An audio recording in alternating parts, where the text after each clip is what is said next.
আমার নিজের লেখা আবৃত্তির নাম সিঙ্গেল মাদার। সিঙ্গেল মাদার কথাটা শুনলেই আমরা সঙ্গে সঙ্গে দোষারোপ করে ফেলি ওই মায়ের উপর।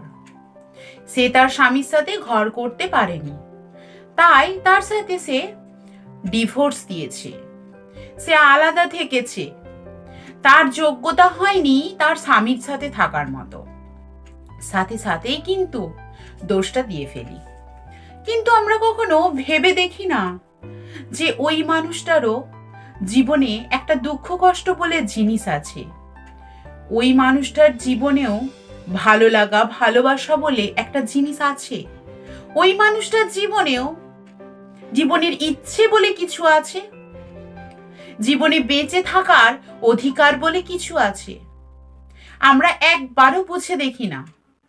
শুধুমাত্র আমরা বলি ওই মেয়েটা ডিভোর্স দিয়েছে তাই সে খারাপ, সে দেখো কেমন ভাবে একা ছেলেকে নিয়ে মানুষ করছে বা মেয়েকে নিয়ে।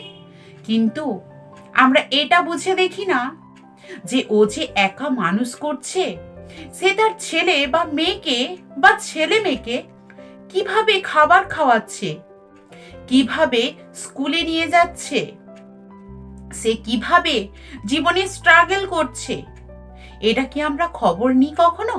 বা এটা কি আমরা জানতে চাই কখনো যে তুমি দিন শেষে কেমন আছো, তুমি কিছু খেয়েছো, বা তুমি কি করে এই সংসার চালাচ্ছ, তোমার ছেলে মেয়ের পড়াশোনা চালাচ্ছ, এত দায়িত্ব নিচ্ছ? এইগুলো আমরা কখনোই নিজেকে প্রশ্ন করি না, বা কোথা থেকে আসবে এই প্রশ্নটাও কখনো মনের মধ্যে আনি না। তার জন্যেই অতি সহজেই আমরা ওই যে একটা তকমা ছুড়ে দিতে পারি ওই মানুষটার দিকে। যদি কখনো আমরা বুঝে দেখি বা বুঝার চেষ্টা করি, সব থেকে বড় কথা এটা, তাহলে কখনোই আমরা দোষারোপ করতে পারবো না, কখনোই আমরা তাকে বলতে পারবো না যে সেই মেয়েটি খুব খারাপ। সিঙ্গেল মাদার কারোরই থাকতে ইচ্ছে করে না। সবারই মনে হয় আমি আমার হাজবেন্ডের সাথে ভালোভাবে সংসার করি ছেলে মেয়েকে নিয়ে।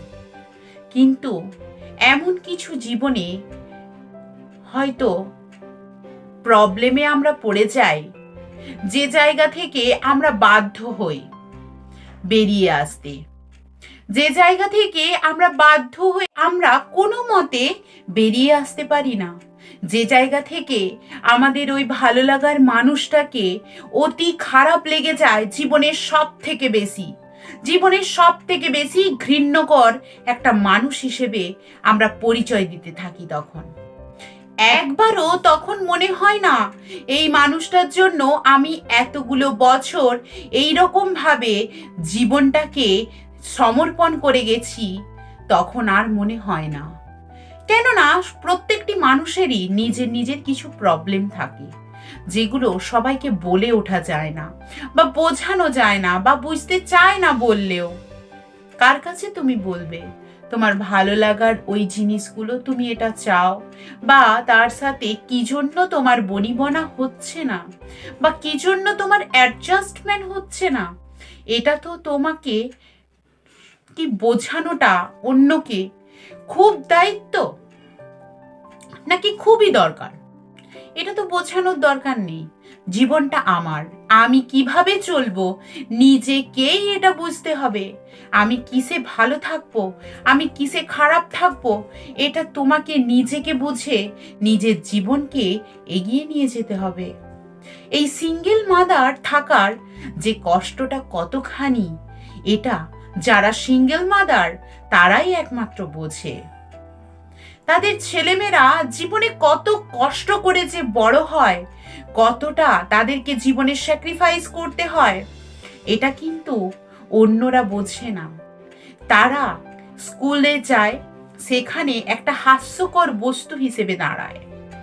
তারা সমাজে যে জায়গাতেই যায় সেখানেই অবহেলিত হয়। সেই অবহেলা পেতে পেতে সেই বাচ্চাটিও একসময় কিন্তু একটা চিন্তাগ্রস্ত হয়ে পড়ে, একটা রোগী হয়ে পড়ে, একটা সাইকোলজির পেশেন্ট হয়ে পড়ে। এটা আমরা কেউ ভেবে দেখি না। আর যে মা, সে যে সংসার চালাচ্ছে, সে যে কতটা কষ্ট করে সংসার চালায় ওই বাচ্চাগুলোকে নিয়ে, সেইটা কেউ একবারও ভেবে দেখে না। হয়তো কেউ কেউ জীবনে প্রতিষ্ঠিত হয়ে গেল, সেটা সে অনেক কষ্টে হয়, বা সবার জীবনে প্রতিষ্ঠা আসে না। কেউ কেউ দেখবে আমাদের বাড়িতে আসে জামা কাপড় বিক্রি করতে, কেউ বা রাস্তায় ধূপ বিক্রি করছে, কেউ বা ঘুরে ঘুরে খেলনা বিক্রি করছে।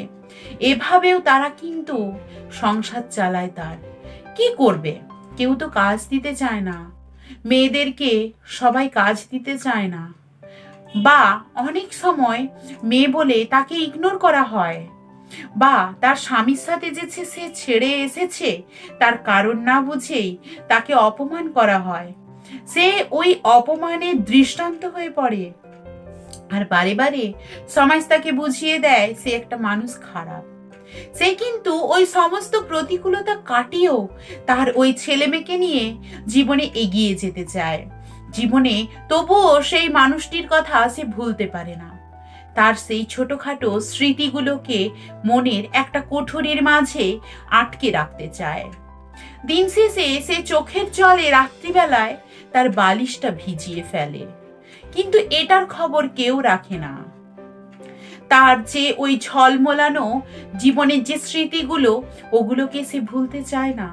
তার যে ঝলমলানো জীবন, তার যে রঙিন জীবন, তার অন্ধকারের মধ্যে এখন তলিয়ে গেছে সমস্ত কিছুটাই। সেই অন্ধকারের ছায়াতে সেখানে তো ছায়া পড়ে না অন্ধকারে, অর্থাৎ অন্ধকারের যে ছায়া, সেই ছায়াতে আরো সে একেবারে মিশিয়ে দেয় নিজেকে কখনো উঠে দাঁড়াবার চেষ্টা করলেও কিছু মানুষ আছে যারা পায়ে করে ঠেলে তাকে দমড়ে মুচড়ে শেষ করে দিতে চায়। কখনো সে নিজে বাঁচতে চাইলে তাকে আবার বাঁচতেও দেওয়া হয় না। কখনো কখনো তার স্বামী আবার তাকে অ্যাসিড ছুঁড়ে মারে, কখনো বা তাকে অন্য লোক লাগিয়ে মেরে ফেলার চেষ্টা করে, বা কখনো মেরে ফেলে। এইগুলো কি এই যন্ত্রণা নয়? আমরা কেন তার দিকে দোষারোপের তীর ছুড়ে দিই? আমি তো তার প্রবলেম বুঝি না, বা আমি তার প্রবলেম জানি না। তার মনের কি কথা আমি জানতেও চাই না। তাহলে আমি যেমন জানতে চাই না, আমি দোষ দেব কিভাবে? যেটা আমি জানতে চাইবো না, সেই বিষয়ে তো আমার কথা বলার অধিকার নেই। সেই মানুষটা কত কষ্ট করে যে জীবনে তার বাচ্চাগুলোকে বড় করে, সেটা কেউ ভাবে না, সেটা কেউ বুঝতে চায় না ইচ্ছে করেই। জীবনটা আমাদের এত সহজ নয়। তুমি জীবনে সব কিছুটাই ভালোভাবে পেয়ে গেছো বলে তোমার পাশের মানুষটাও যে পাবে, এটা কিন্তু তুমি আশা করো না। এটা কখনোই হয় না। তুমি ভালো পেয়েছো মানে তোমার পাশের মানুষ পাবে, এটা কখনোই হতে পারে না। তোমার পাশের মানুষটা নাও পেতে পারে। তোমার পাশের মানুষের ভাগ্যে হয়তো সেগুলো নেই। তোমার পাশের মানুষ কখনোই এটা হয়তো পেল না। তা বলে কি সে তোমার সাথে হিংসে করবে? সবাই করে না, কিছু মানুষ করে, সবাই নয় এরকম। অর্থাৎ তুমি তোমার ভাবনাগুলোকে, তোমার চিন্তাধারাগুলোকে লোকের উপর ব্যক্ত করো না, চাপিয়ে দিও না তার উপর।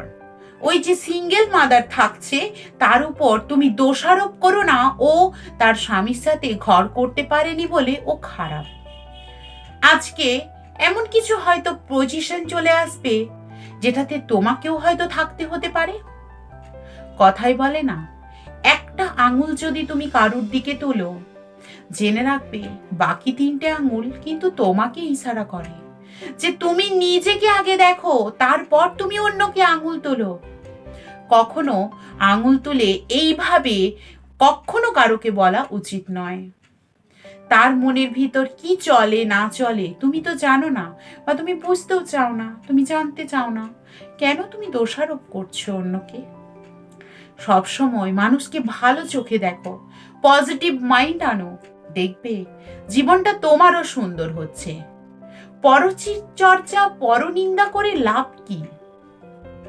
অন্যের বাড়িতে ভাতের হাঁড়ির খবরটা না জেনে নিজের হাঁড়ির খবরটা রাখো, দেখবে জীবনটা তোমার অনেক সুন্দর হবে, অনেক গতিশীল হবে।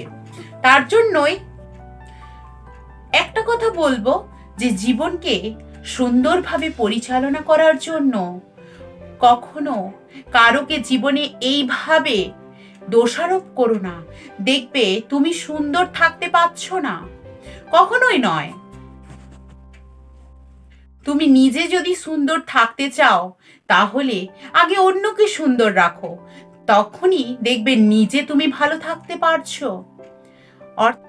অর্থাৎ যারা এই সিঙ্গেল মাদার তারা কিন্তু জীবনে অনেক কষ্ট করে। তুমি কখনো আঙ্গুল তোলো না, কোনো মানুষের দিকে আঙ্গুল তুলে নিজের ছোট মনের পরিচয় দিও না। সিঙ্গেল মাদার থাকাটা এত সোজা নয়। তুমি তোমার হাজবেন্ডের কাছে যা চাও তাই পেয়ে যাও, সে কিন্তু পায় না। তাকে নিজেকে ইনকাম করে নিজের জীবন পরিচালনা করতে হয়, সাথে তার ছেলে মেয়ের। কারো কারো এমন পজিশন আছে হাজবেন্ড ছেড়ে চলে গেছে, অথচ তার শ্বশুর শাশুড়ি মা বৌমাকে ভীষণ ভালোবাসে, শ্বশুর শাশুড়ি মাকেও দেখে না, অর্থাৎ তার নিজের মা বাবাকে। তখন কিন্তু ওই বৌমা কখনো কখনো এগুলো দেখা যায় যে ইনকাম করে আনে বৌমা, সেক্ষেত্রে তাদের দিকে তোমরা দোষারোপ করো, অথচ ওই মানুষটা দিনে কত যে কষ্ট করে এটা দেখো না। শুধু দেখো সে ওই যে সবার কাছে কাছে যাচ্ছে বা চারদিকে যে এত কষ্ট করছে, তখন বলো ও না প্রেম করে করে বেড়ায়, ও খুব খারাপ, ও সমাজে থাকার মতো নয়।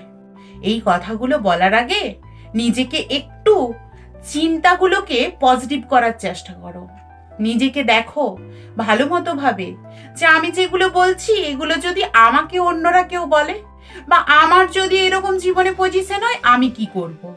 তাহলে দেখবে কখনো কারোকে দোষারোপ করতে ইচ্ছে করবে না, জীবনটাকে অনেক সুন্দর মনে হবে, অনেক ভালো মনে হবে। কারোকে দোষারোপ করার আগে কেউ যদি নিজের দিকটা দেখে সে কখনোই কারোকে আর দোষারোপ করবে না।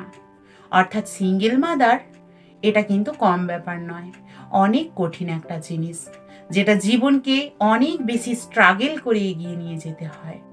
কখনো কারুকে দেখে তাকে হাস্যকর ভাবে তার চোখের দিকে তাকিয়ে তুমি তাকে ইঙ্গিত করো না, যাতে তার খারাপ লাগাটা তোমার মধ্যে এমনভাবে অভিশাপ হয়ে যায় যেটা তোমার জীবনে খারাপ না হয়। জীবনকে এভাবে এগিয়ে নিয়ে যাও, পজিটিভ মাইন্ড রেখে এগিয়ে নিয়ে যাও, দেখবে জীবনটা ভালো হবে। Thank you.